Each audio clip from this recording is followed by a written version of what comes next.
Magandang araw po mga ka-RC. Welcome ulit sa aking YouTube channel. Sa mga bago pa lang po sa channel ko, please subscribe and click your notification bell para updated po kayo sa mga videos na i-upload ko. Kung nakikita nyo po, ito po yung ginagawa nating bangka. Ayan, nakakapit na po ang ilalim. Tapos meron na din mga takip yung mga bakanting yan. Bawat cut. Di ko na po napakita ang video dahil nakurap yung isa kong memory card. Doon yung nakasave ang ibang video. Tutuloy na lang po natin ang paggagawa. Yan. Sunod naman po natin gagawin dito ay galapa. Hindi ko alam kung anong tawag sa inyo dito. Ito yung pampatigas sa gilid ng parka ng sidings.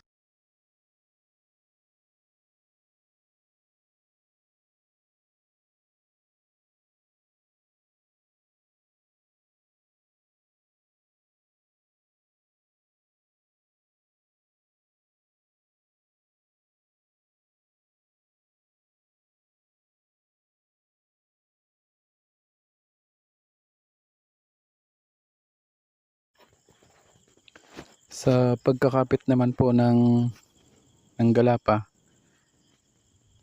ang inuuna ko yung tuwid na part. Yan, para mas madali.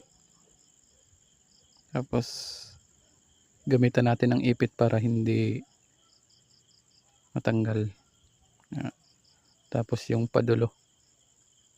Madali naman siyang i-bend dahil malambot naman yung plywood.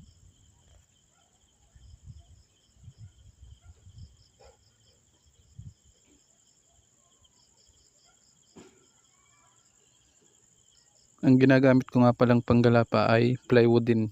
Sa iba kasi ay kahoy.